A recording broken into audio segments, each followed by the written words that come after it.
CC my security guard. Security?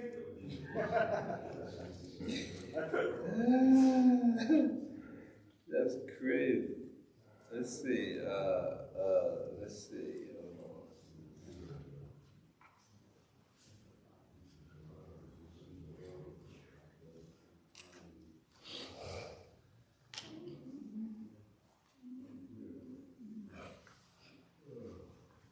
All right, we're gonna, 1 second. We want to knock out two chapters. Make sure y'all read the, my mic ain't on. All right, I'm good. Make sure y'all read the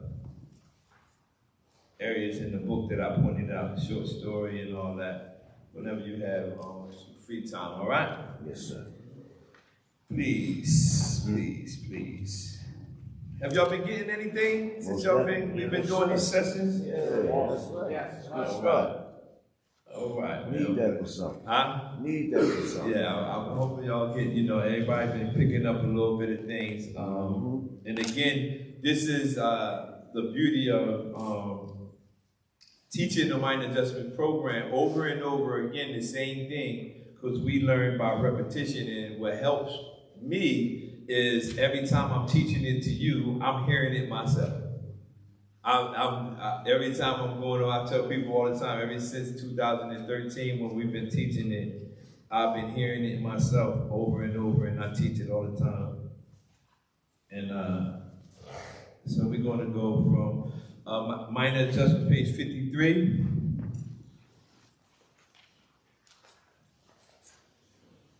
And everybody my expectation is everyone will make a commitment to their rehabilitation process. Everyone will make a commitment to their rehabilitation process. Let's see here. If you're going to get something you never got, you will have to do something you never did. Mr. Williams said the first time he used a chainsaw, he will cut everything in sight. He will cut the trees that were standing up, lying down in the dirt, or wherever. But the chain will get dull quick. He will go get it sharpened and start to cut some more. But the same thing would happen. The chain will get dull again. Then this older gentleman told him that the reason why the chain is getting dull is because he was letting it hit the dirt. Thus, he learned that to make it work how it was designed to, he had to make some minor adjustments. Everybody say minor adjustments. Minor adjustments. Yo, I literally, because I grew up in Atlantic City, we wasn't cutting down no trees. If you ask me about a deck of cards, I probably can teach you some stuff.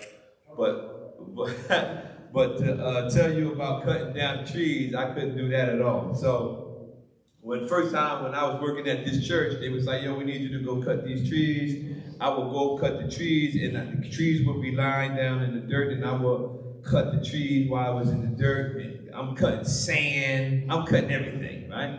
And I come to the business office or come to the administration office, and I say I need the card to take the chain to go get sharpened. And they say, all right, take the card, go to the shop, get it sharpened. The next day I come back, yo, I need the card again to take the chain to go get sharpened. Now they start to think, uh-oh. I don't know what's it. I hope this joke ain't relapse. What you keep needing the debit card for credit? So they was like, yo, take me outside. This older gentleman, his name is Chief. He said, take me outside to where you cutting the trees at and show me what you're doing. So I said, the trees down, and I was showing him how I was cutting the saw. I'm going to saw. I mean, the chainsaw is in the dirt. Anybody ever use chainsaws? You know you can't. I didn't know this. So I'm cutting the dirt and everything. He said, yo, you can't put the chainsaw in the dirt. And I'm thinking I'm doing something. And he says, that's why the chain kept getting dull, because you keep putting it in the dirt. And if you go to the second page on 55, look down the bottom of 55. It says the reason why his chain kept getting dull was because of the dirt. The chain represents you. Somebody say that's me. That's me. And the dirt represents what? What you do. Yeah. If you're going to get something you never got, you will have to do something you never did. as long as you're doing what you're supposed to do, something positive, your chain will stay sharp. But once you start putting your chain in dirt, something negative, it will become what? Watch this. And you will have to repeat the same steps, what? Y'all see it? You see how I associated the song? So watch this. As long as you stay sharp, you good. But as long as you keep doing something negative, you become dull, and you'll have to come to a rehabilitation at the rehabilitation center, at the rehabilitation center, at the You'll keep having to do it over and over, just like the chainsaw. So I had to keep getting it sharp. It was okay if I never let it hit the dirt. If I was cutting wood, cutting the trees, the chain would work good. It would cut the trees. Once I put it in the dirt, and I remember getting this revelation, I said, man, this is my life. I was like, wait a minute. I've been doing the same thing like I'm doing with this chainsaw. I kept putting myself into positive, and every time I did positive, I stayed sharp. Okay, I'll use an example of your own complexion. When you are not using, you glow. Okay? When you start using, your complexion changes. You start getting dull. You don't look the same as when you're not using, because you're not putting the chain into the dirt. So you stay sharp, your complexion is good, and even when somebody else see you, right, if they ain't seen you in a long time, and they see your physical features, they might ask you when you came home, where you been, what program you was at, because they looking at your physical features and they saying you look sharper than you do when you're actively using. So let's go back to 53. Oh, remember I said everyone will make a commitment to their rehabilitation process. It's a story of the chicken and the pig, right? A chicken and the pig was walking down the street and they saw a sign that says eggs and bacon, all you can eat, right? So the chicken says to the pig, let's go over here. It says eggs and bacon, all you can eat for 99 cents. So the chicken says to the pig, let's go over there and make a contribution. The pig looked at the chicken and said, if I go over there, I won't be making a contribution. I got to make a commitment. You see, because the chicken had in his head, he can lay some eggs and keep on living. But in order for the pig to make a contribution, he was going to have to die. That means he was going to have to make a commitment. And I say that to say this. A lot of individuals are making contribution to their rehabilitation process. And in all honesty, in order for you to be successful, you're going to have to make a commitment to it. You can't make a contribution. A contribution is going to a rehabilitation center or treatment center or whatever terminology you would like to use, but you going there, but you're not actually working on nothing. That's a contribution. When you're committed, you go to the program, you follow the rules and guidelines of the program, and you start to help or work on you on the areas you need to change. That's making a commitment. You're not just here because it's cold. Like I told you, I used to go to treatment when winter came, rehab time. Summertime came, I need to go home.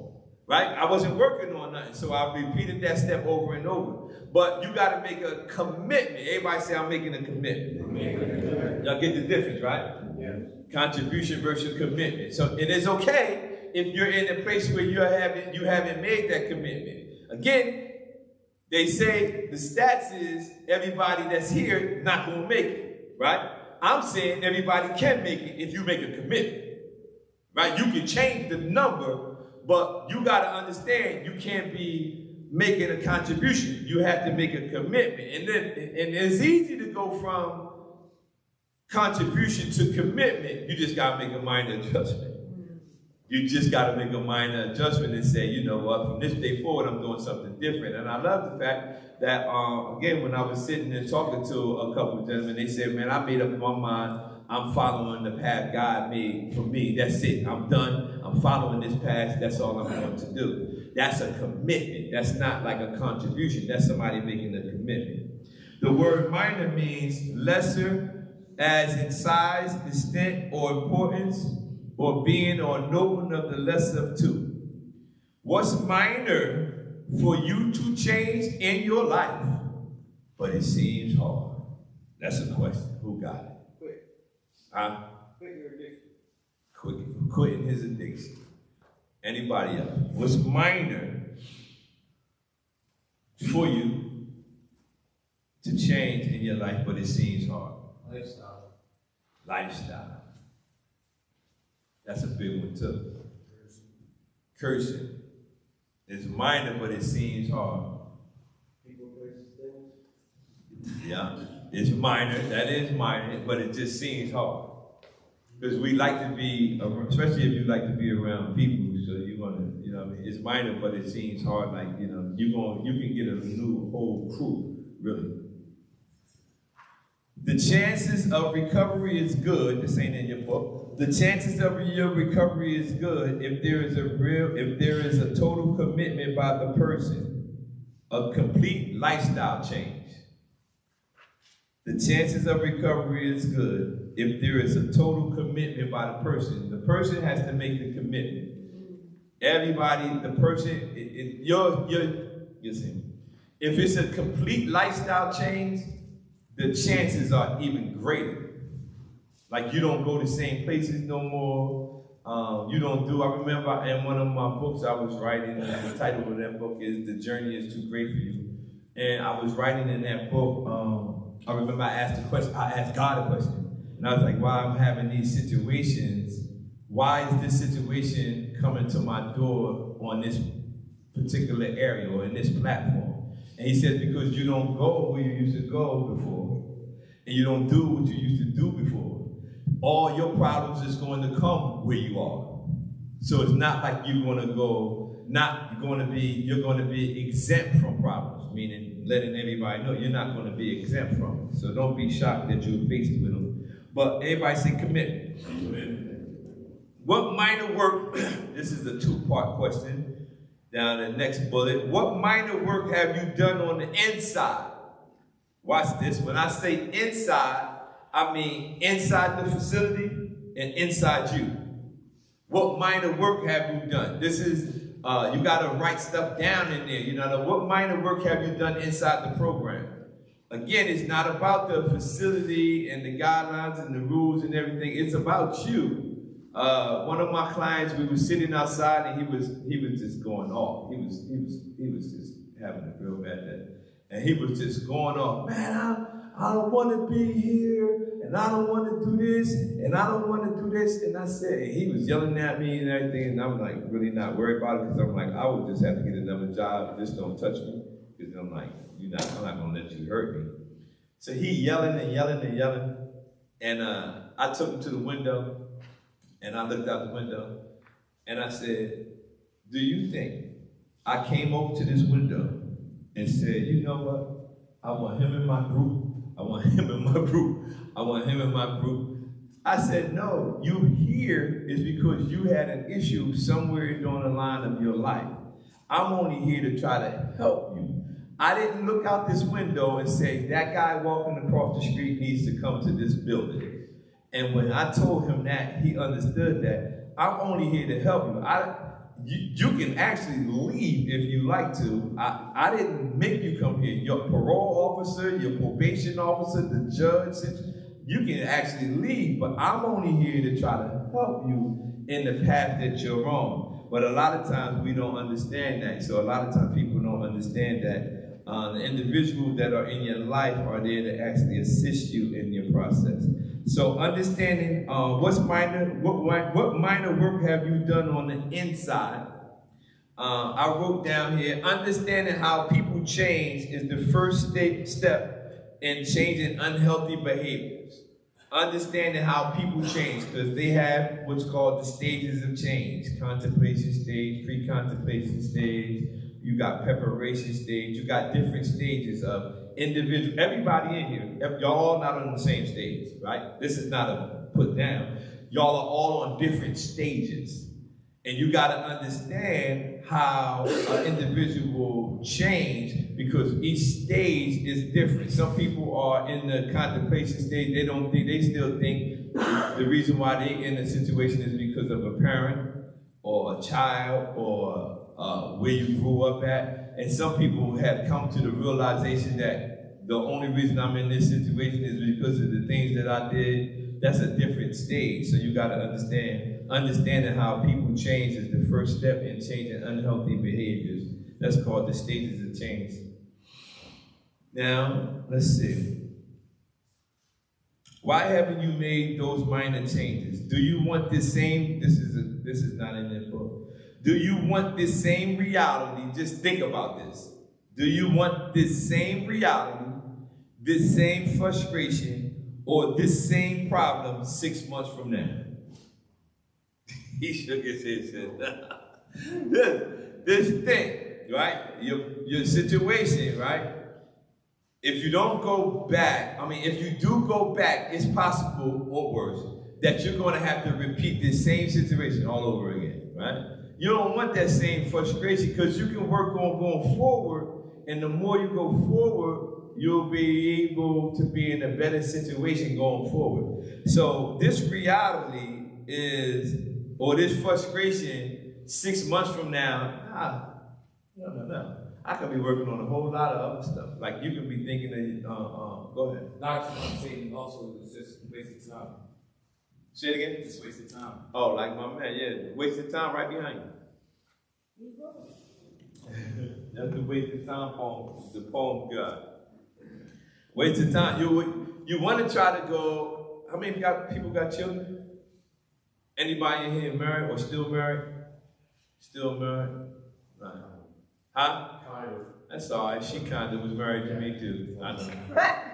I got, yeah. I know what you. I'm still wearing a ring. I got you. Listen, it's possible. Hey. She went from possibly. She was kind of married too. Shoot, at least you got your ring. I sold mine. We didn't even have a ring. We was just candy games then. But listen, the married folk, you know what I'm saying? The reason why I said about the kids and the married individual is because specifically talking to people who are parents and who are married is it's not over for your situation, but the number one thing you got to focus on is not the kids or the marriage.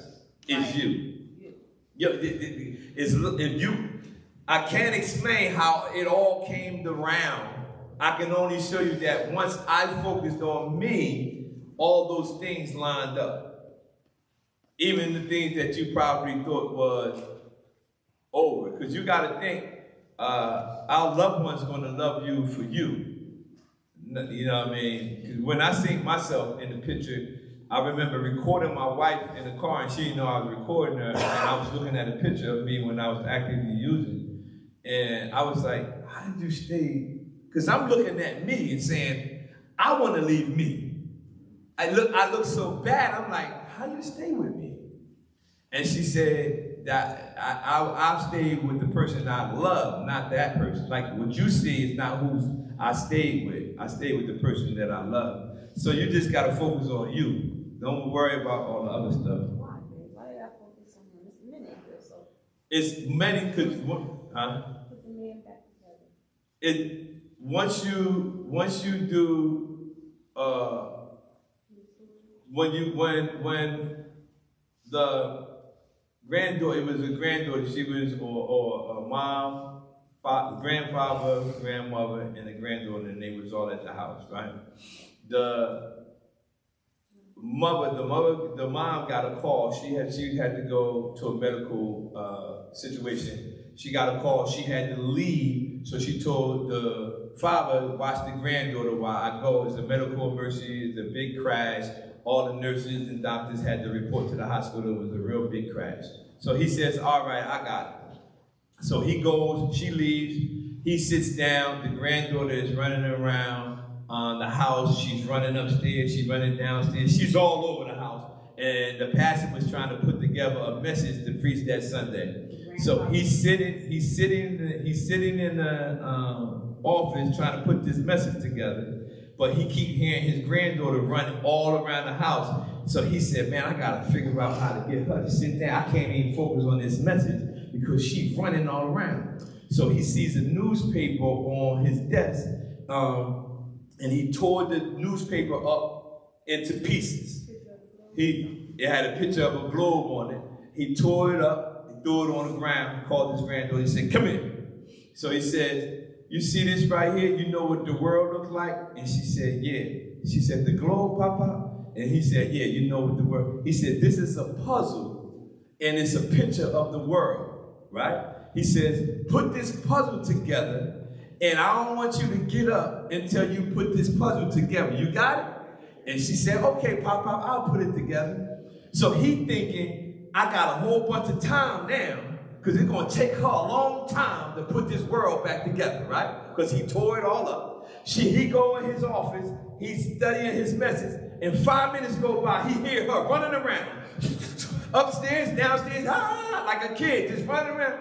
So he come out there and say, come here, little girl. Didn't I tell you not to get up until you put the world back together? And she says, yes, Papa. And I did. So to his surprise, he looked over there and the puzzle was all put back together.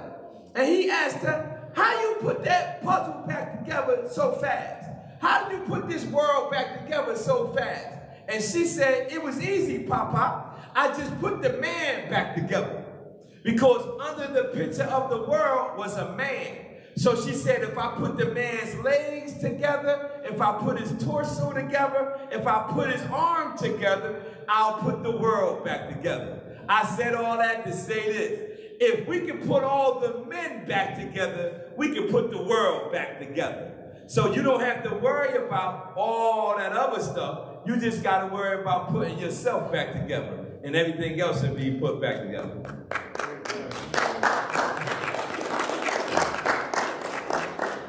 Everything else was put back together. The world was put back together by putting the man back together. Because whenever the man is disrupted, everything in the house is disrupted.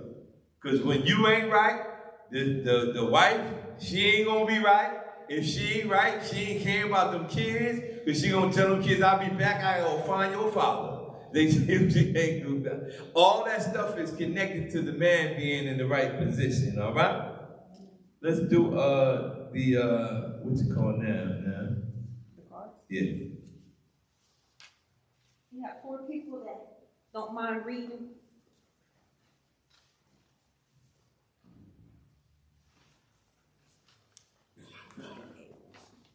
Tyrone. I need one more person.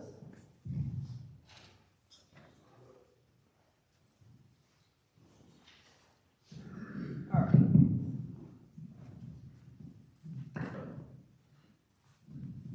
So, who has A? So these are situations that can go either way. But when you leave here, endurance, right? Making minor adjustments. So what's A say? James is 30 days clean and home from rehab. He has been friends with Tim and Craig since grade school. He was eager to go home and show everyone how good he looks and that he is clean. He says he wants to maintain his sobriety and attends NA meetings randomly, but hangs out nightly with Tim and Craig. Tim and Craig both use. James states they do not do it around him. Did you guys hear that? Yes. So he wants to maintain his sobriety. He goes to NA meetings randomly, but he hangs out nightly with Tim and Craig. Tim and Craig still use, but James said they don't use around me because he's his friends. What y'all think was going to happen? You think he gonna make it this way? All right. You got A1? All right. James is 30 days clean and home from rehab. He has been friends with Tim and Craig since grade school. He was eager to go to school and shows everyone how good he looks and that he is clean. He says he wants to maintain his sobriety and attends regularly scheduled NA meetings. He loves his friends but understands that he cannot hang with them and maintain his sobriety. Tim and Craig both use. James is building friendship with guys who do not use. You hear that? So the same group of people, but two different scenarios. You want to, remember I said it earlier, we want to go home. I used to witness my husband do this. He wanted to go home and show everybody how good he looked. He got out of rehab, even jail, he picked up some weight. He looked good, like he said he's shining. So he want to go back and show everybody how good he looked. True. This is similar. This is what happened with James. So he went back, showed them how good they looked. Then he started hanging with his old friends sometime. Now he said he wanted to be sober, so he go to NA meetings sometimes. Not all the time. The other one, he realized, I want people to see how good he look, but I want to maintain my sobriety. I can't hang with Tim and Craig. I got to give me some new friends. And I got to go to AA, NA, every night. So in one, he gave some eggs. And the other one, he made a commitment. Who has B?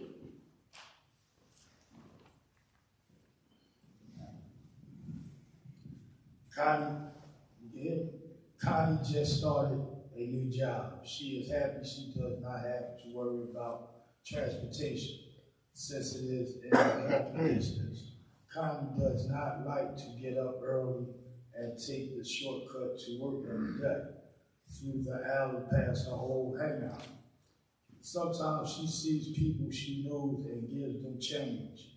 Connie remembers that she used to be the one asking for change.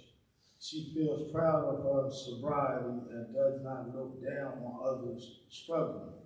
She sometimes feels the urge to taste, but has managed to stay clean. Connie's old hangout is a crack house. Now there's a lot going on in this one with Connie. Yeah, it is. Thanks. Right? She just started a new job, and she's happy she don't have to worry about transportation because it's in walking distance. Well, Connie don't like to get up early. She's not a morning person. So she waits to the last minute. So now she got to take a shortcut to get to work.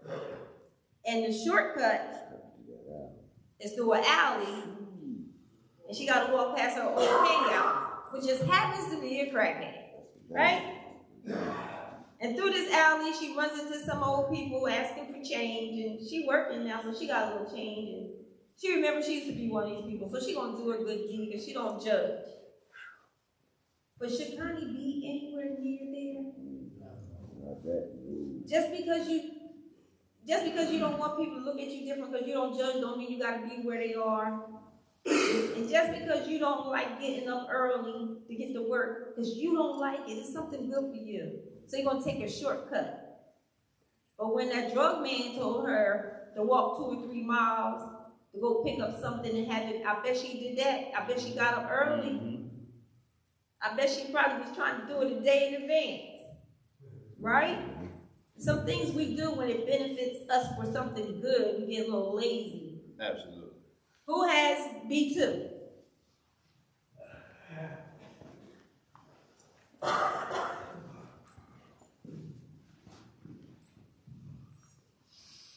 Connie just started a new job. She is happy she does not have to worry about transportation since it's in walking distance. Connie does not like to get up early, but she does to give herself more time to walk to work the long way past the police station. She never rushes to people she used to hang out with on this time. She feels proud of her sobriety and wants to do whatever it takes to go anywhere but backwards. She fights her urges and reaches out to her sponsor daily. You see that? She's on her path. Still Connie. Still got this job, but she's making a conscious decision, even though she doesn't like to get up early. She gets up early and she walks a long way. Past the police station. Past the police station. You coach She's going real She good. said, I don't run into nobody. I used to hang around on that old path by the police station. Right on. And it still says she might get a little urge, but instead of succumbing to it, she reaches out for help. What my husband say, tell on it. You see, you always have a decision. Always. And some of them, they took that decision, they took the bad stuff off the table. I'm not hanging with my old friends. I'm not walking that way. I'm reaching out for help. This is all decisions we have to make every day. Even somebody like me. Like I said, I didn't use drugs and alcohol, but I don't like people messing with me. I'm better now, but I don't like people. Thank you, Jesus. Oh, my bad. I don't like people messing with what I love. Because of things that happened to me younger, so I feel like I'm a little protective, right? So even in that, even though that may be a good thing, that could be, certain things could be a trigger for me. So I have to be mindful of who I'm hanging around, things I say, conversations I can get caught up in. I have to be mindful of things that may trigger for me. So this is not just about drug and alcohol. It's whatever your stronghold, whatever your struggle is, you have to make that conscious decision that I'm not going to do what I used to do, because what I used to do keeps getting me in the same situation. I got to do something totally different that benefits me. Amen? Amen. Good stuff, sis. If I must say so myself. Let's look at page 61. Let's take this last lesson, and again, we want to thank y'all for being here, being attentive to everything that we have been pouring out. Thank you. We always pray that you will receive something that will be life-changing for y'all. That has to be applied. It has to be applied. And again, y'all got the books, and in the book, y'all can always stay connected to us. Our emails in there, our numbers in there, our website, all that. Just stay connected and let us know how y'all doing if we don't see y'all later. Because I know a lot of after here, a lot of y'all leaving, right? Y'all coming back. So we're going to be there. We're going to get with Cap. We'll be down there. We're going to come check y'all out. Y'all make sure y'all got something to eat. Tell the cook I like to eat. All right, let's go. Page 61. Stay humble. Again, all these strategies we teaching y'all is because the reason why I won't be getting to the last lesson in here, but staying humble is important because you're going to have humility, because you're going to start seeing success, and you're going to start to succeed in life. You're going to start to succeed in certain areas, and your humility got to be in check. You're going to have, because you're going to, listen to me, you're going to start going past people. You're going to start, they're going to be like, man, he was last, but he in front now. You're going to start succeeding, but you got to make sure you got your humility in check, and you want to always have that in line. So this is why we're teaching about humility. Also with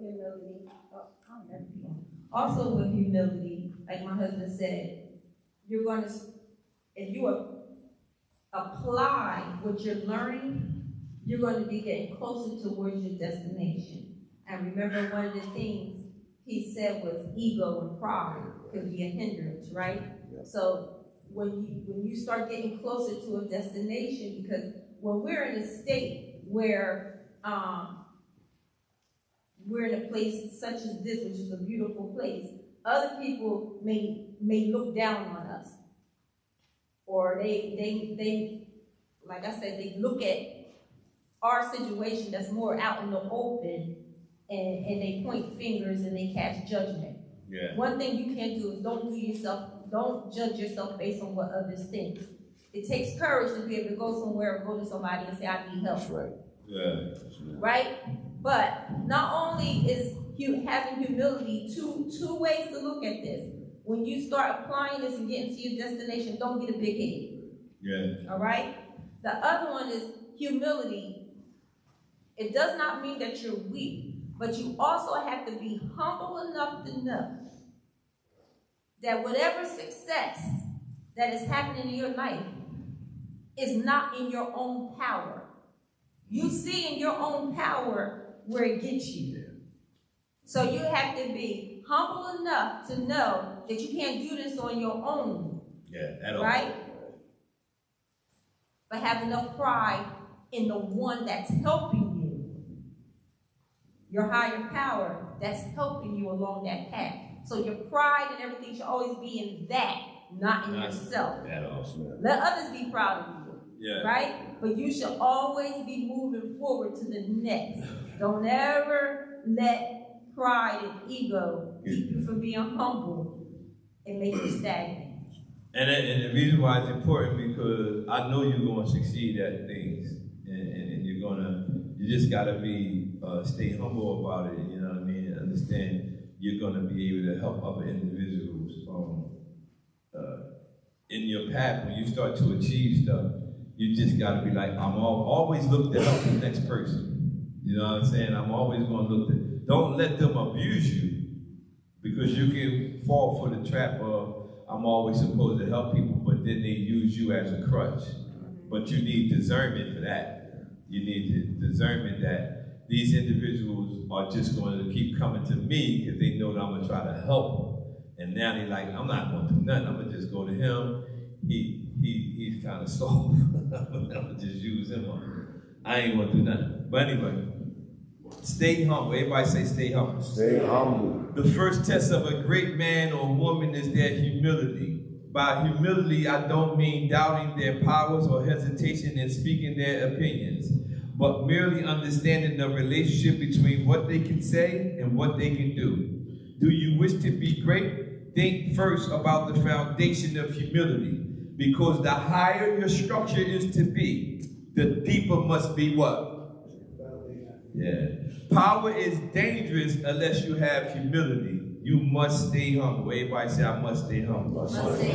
Obviously, if you see when people are building buildings, notice they always build this way first. And however high the building is, the deeper they dig that way. It's because there always has to be a strong foundation, and humility is the same thing. The word humility means the state or quality of being humble, freedom from pride and arrogance, lowliness of mind, a modest estimate of one's worth. So you got to think it's freedom from pride. So a lot of y'all, or a lot of people mention pride, ego, we know that, we got that, right? So you want to deal with, remember we read that humility is the cure to that. You got pride and ego, but you got humility, that's the cure to it. Because in your facilities, there are going to be people probably coming this week. They're going to be coming in, they're going to be new, right?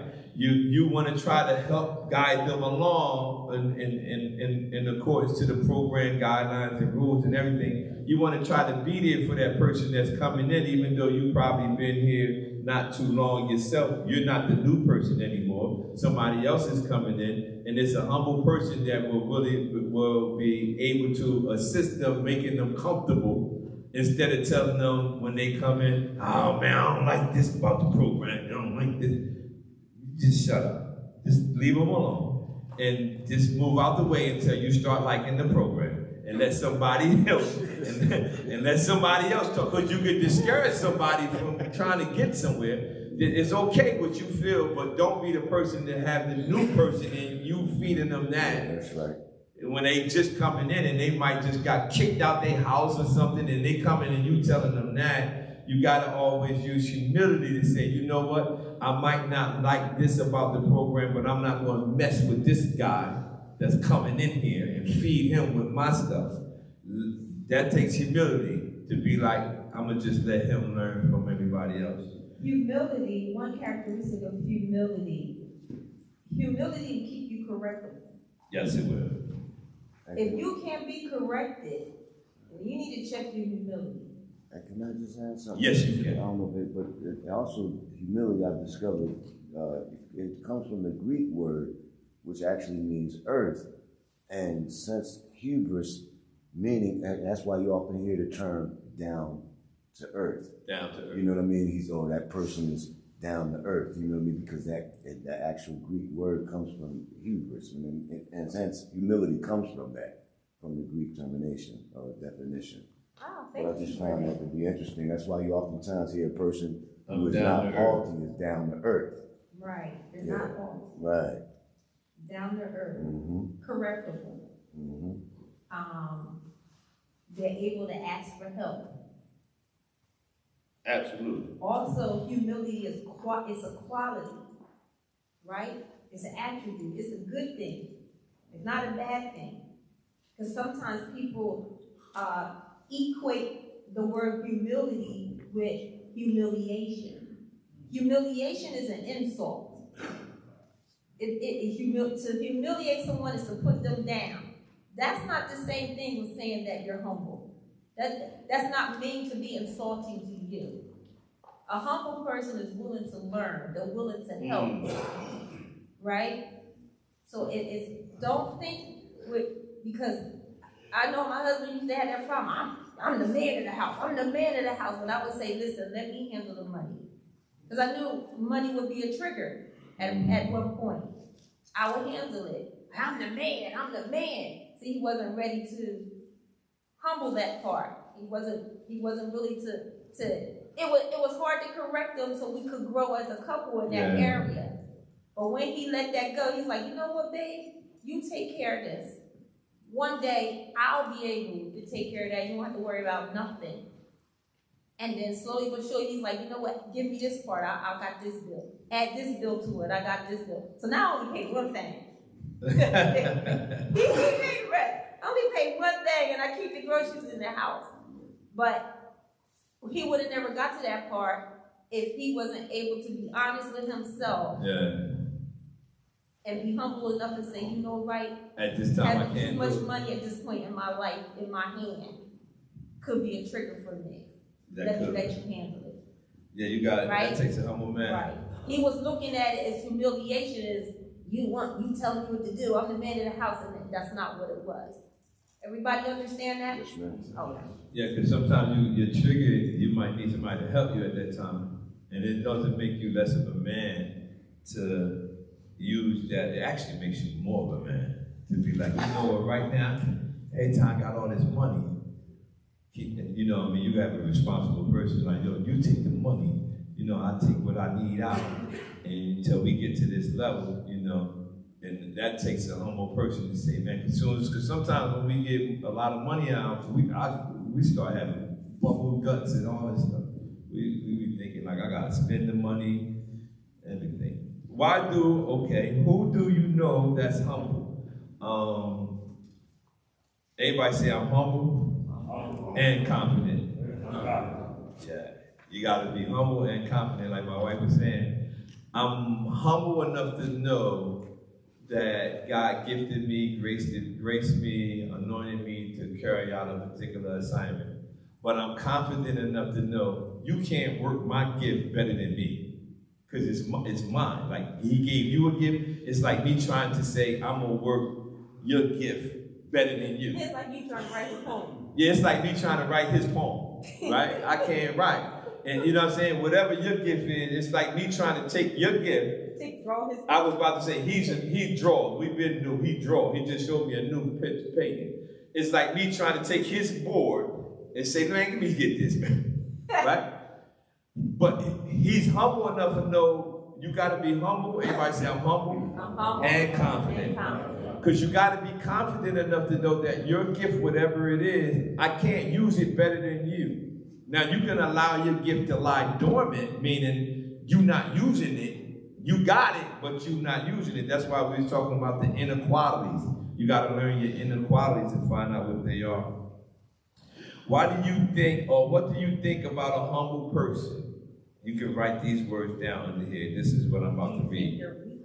Hold on. Go ahead. You can say that. Humility always precedes promotion. Humility always precedes promotion. Before you get a promotion, the humility part gotta be established first. There's no need to get you in a promotion. Your humility not right. Now you get this position, or everybody underneath you in trouble now. You it's gonna be bad for them if you get this promotion and you don't deal with your humility. You gotta deal with your humility. What is your foundation built on? This is very important. Our foundation is built on our spiritual foundation. Everything we do, everything in our lives that we do is built on our spiritual foundation. Now, if we go to a particular place or if we get invited to do something and everybody, they want us to do something outside our spiritual foundation, I can't participate.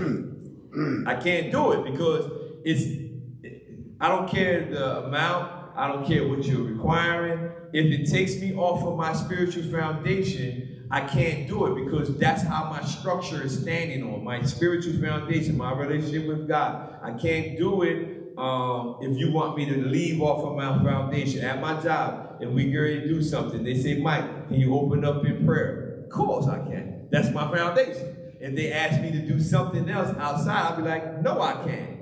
But since they asked me something that's on my foundation, I can do it.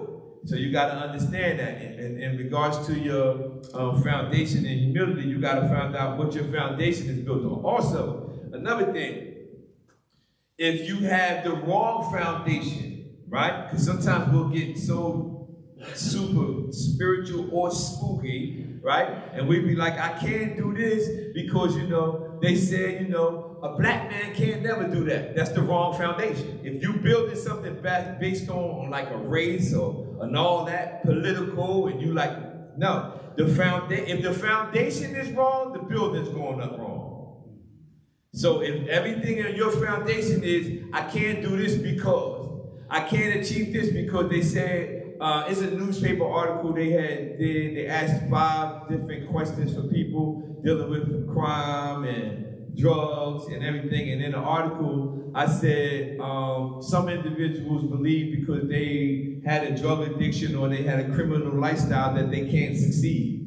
And I said, yes, they can. I'm proof by you doing this interview with me right now that they can. Because a lot of times if we have the wrong foundation that I got a criminal record, I got a criminal this, I got this, I can't do it, then I can't succeed. But that's not true. That's not true. You got to understand whatever your foundation on.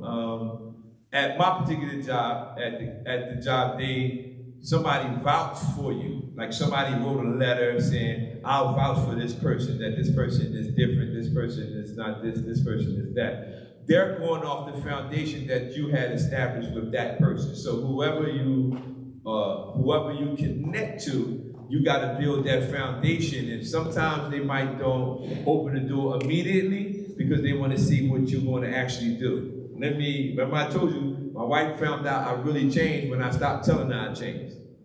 Why you keep trying to, before I kept trying to convince her, yo, I'm different. Yo, I'm this. And she said, you put too much effort in trying to convince me that you were different. And she was right, because I wasn't different. I remember one time I was in Salvation Army, true story, I cannot make this up, I want to lie to you. But anyway, she liked going to the Salvation Army thrift store, right? So we in group, we just came back from the warehouse. I was in training. We was in the warehouse, and we came back. I just washed up, I'm freshening it up. After we come back, it's right soon after that. They usually have dinner time around after you come back, whatever. And so she's at the thrift store shopping. She happened to come down from Jersey, from where we live, to go to this particular thrift store shopping. She in there shopping. I've been in the program a hot 3 weeks. I probably was in there 30 days, maybe, right? By the time she came out the thrift store, I had my bags packed. I was right by her Lincoln Navigator. I said, I'm ready to go. She said, what you doing? I said, I signed out. I've been here 30 days. I'm ready. I left the program, right? I wasn't working on anything. So I left that program. She's sitting there. I said, you shouldn't have never let me see you. Once I saw you, I said, I'm going home. I'm not letting you leave. So I left with her. But watch this. I wasn't ready. I ended up having to come right back to the program. I think I broke my leg or something this time. I had a cast on my leg or something. I tore my Achilles tendon, and I still wasn't ready. I was getting high on one foot now. Like literally. Now I got 1 foot. I said, what you call it? Insanity. He said that was just insanity. Now I got 1 foot. Yeah, I used to climb on the roof with 1 foot. Yo, let's see. Let's look down. Can you last being arrogant? Anybody think? No. Oh, self-aware. Self-aware? You said as long as you're self-aware? Yeah. If you're arrogant and self-aware, you can last? I'm more self-sufficient.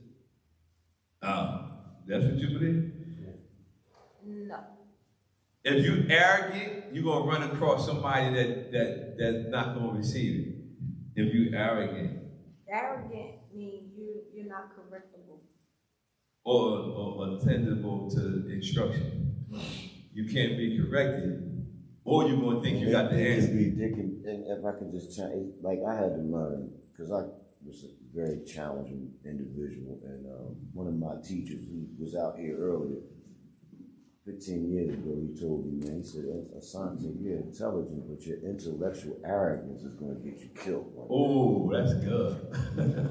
Yeah, I know some people, that's the way you said it. I know, they so intelligent, right? And I'm like, but if they slowed it down, I'm like, yo, I can't dispute, they so intellectual, you can see it. And I said, man, if they ever put it together, like, because sometimes you can overthink stuff. Like they so smart. I see their face clear as day, right? They so intelligent. I'm like, dang, they so intelligent in everything, but they don't realize that if they ever put it together, they'll go a lot farther. I remember a lawyer listening to my brother, and he said, yo, your brother is so smart, intelligent. Like he said, he can do what I'm doing.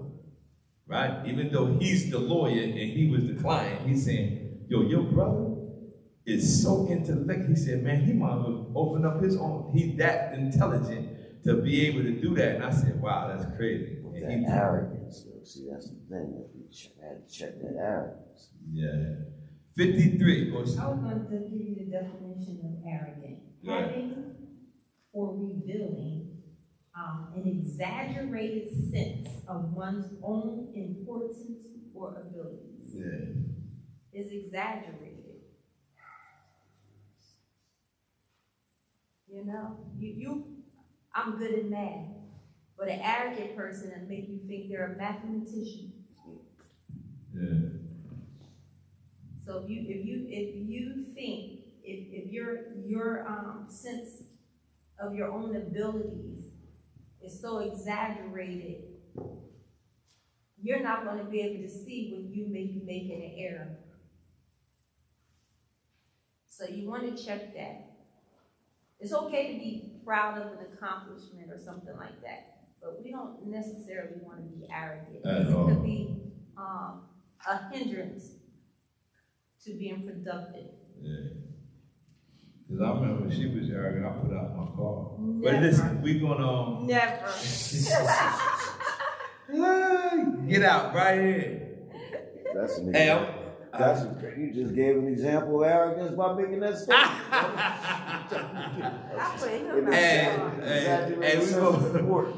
I'm going to give y'all what's called the wardrobe of humility, and we're going to be done. Y'all can write these down, please. Wardrobe of humility. Number 1. Tell me when y'all ready? Huh? Yes, sir. All right, these are the wardrobe like WARDROBE. First one is humility thinks of others first. Humility thinks of others first. Humility is content behind the scenes. Humility is content behind the scenes. Humility doesn't push its way to the front. Humility doesn't push its way to the front. Humility willingly submits. Humility willingly submits. Humility graciously receives correction. Humility graciously receives correction. Humility, this is a big one. I'm sorry. Which one? Humility graciously receives. Humility willingly submits. And the next one is humility graciously receives correction. The next one is humility doesn't ruin an apology with an excuse. Humility doesn't ruin an apology with an excuse. So you apologizing, but I'm apologizing because. Because you made me. Yeah, you. I'm sorry, but. I'm sorry I hurt your feelings, but you said. Yeah, so humility doesn't ruin an apology with an excuse. Next one, humility accepts responsibility and doesn't shift the blame. It accepts it. I accept this responsibility. Whatever the penalty is for me doing this, I accept the responsibility. I'm not going to shift the blame and tell you the other guy took his shirt from the warehouse too. But anyway, humility. I ain't the only one took it. Let's go. And last one, listen. I let it Salvation Army, man. I've been in Salvation Army all my life. Yo, humility makes adjustments. Humility makes adjustments. That's good. That's why I like that, though. Humility makes minor adjustments. Hallelujah. This is all. Everybody say stay humble. Stay humble. Let's review these real quick. Everybody, first one, what was it? Humility. Come on. Second. Humility takes contempt. Third. Not put. Hold on. Somebody wrong. Third. Doesn't push itself to the front yet. 4. Willingly submits. 5. Yeah. 6. Hold on. 5 was what, y'all? Graciously receive correction. 6. Does not apologize. Good. 7. And 8. Let's give yourself a round.